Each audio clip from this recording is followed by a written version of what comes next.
Good morning बच्चों, कैसे हैं आप। मुझे आशा है कि आप सभी कुशल मंगल होंगे। आज मैं आपको गणतंत्र दिवस यानी 26 जनवरी पर निबंध करवाऊंगी, तो सभी बच्चे ध्यानपूर्वक देखेंगे और सुनेंगे। पहली हेडिंग है रूपरेखा। रूपरेखा में कुछ हेडिंग आती हैं, देखेंगे। प्रस्तावना नंबर 1 है। नंबर 2 गणतंत्र दिवस 26 जनवरी को ही क्यों। नंबर 3 है गणतंत्र कब और कैसे। नंबर 4 है पर्व से लाभ हानि। नंबर 5 है उपसंहार। नंबर पहली हेडिंग है प्रस्तावना। भारत देश उत्सवों का देश है। आए दिन देश के किसी न किसी भाग में कोई न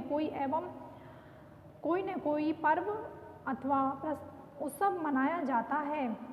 पर्व कई प्रकार के होते हैं। राष्ट्रीय पर्वों में स्वतंत्रता दिवस, गांधी जयंती तथा गणतंत्र दिवस मुख्य हैं। सभी पर्वों का अपने अपने स्थान पर अलग अलग महत्व है। दूसरी हेडिंग डालेंगे गणतंत्र दिवस 26 जनवरी को ही क्यों।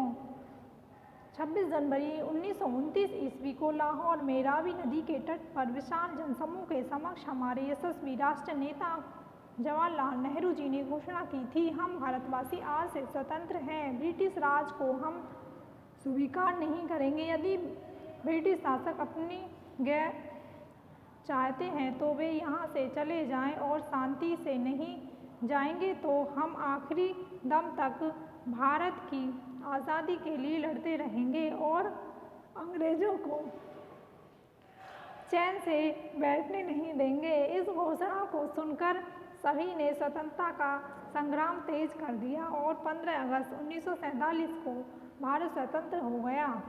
भारत को संपूर्ण प्रभुत्व गणराज्य बनाने के लिए संविधान के निर्माण में लगभग 2 वर्ष 11 महीने 18 दिन लगे।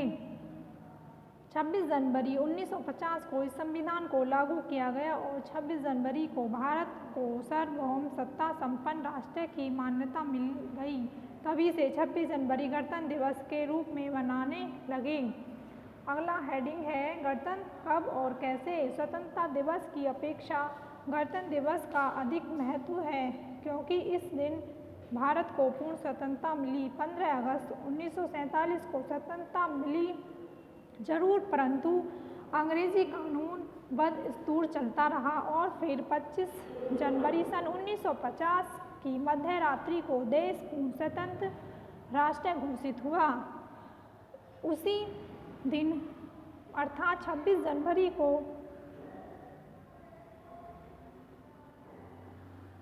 सूरज की पहली किरण के साथ गवर्नर जनरल के स्थान पर राष्ट्रपति नियुक्त हुए।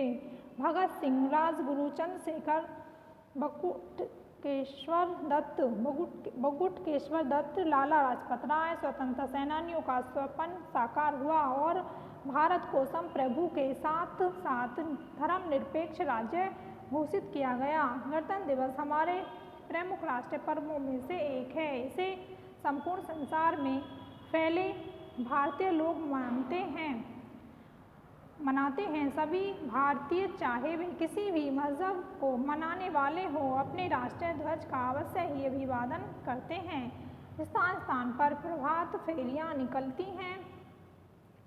निकाली जाती हैं। कोई न कोई नवीन कार्यक्रम को पूरा करने की शपथ ली जाती है। खेल कूद के आयोजन के साथ साथ कभी सम्मेलनों का भी आयोजन किया जाता है।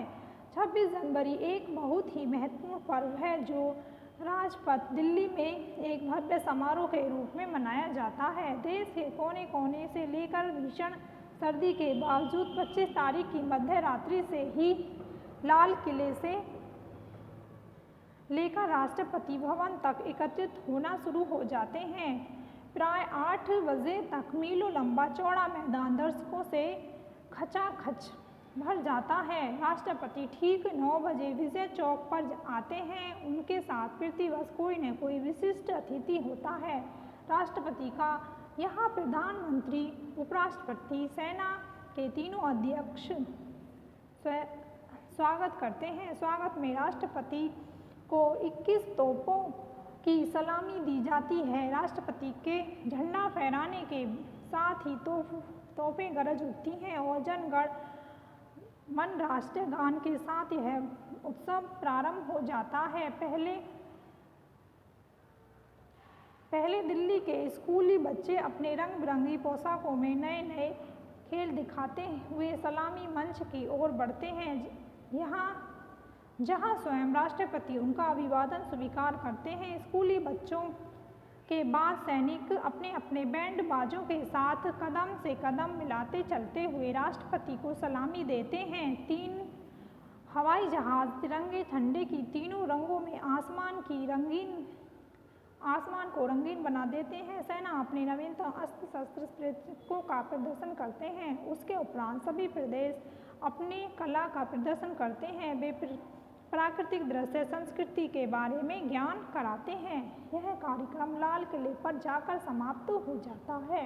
अगली हेडिंग है पर्व से लाभ। इस दिन धनी निर्धन बाल वृद्ध नर नारी सबका मन हर्षोल्लास से भर जाता है। हिमालय की चोटियों से लेकर कन्याकुमारी की लहरों तक और एलिफेंटा की गुफाओं से आसाम की पहाड़ियों तक यह पर्व मनाया जाता है। प्रत्येक सरकारी और बड़े बड़े प्रतिष्ठानों की इमारतें बिजली के रंग बिरंगे बल्बों से बड़े सुरुचिपूर्ण ढंग से सजाई जाती हैं। अगला हेडिंग है लास्ट उपसंहार।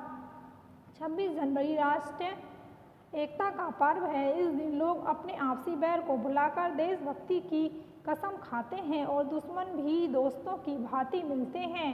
भारत का भविष्य उज्जवल से उज्जवलतम हो, इसके लिए हम सबको प्रयत्नशील रहना चाहिए। आज के लिए इतना ही। ये आपका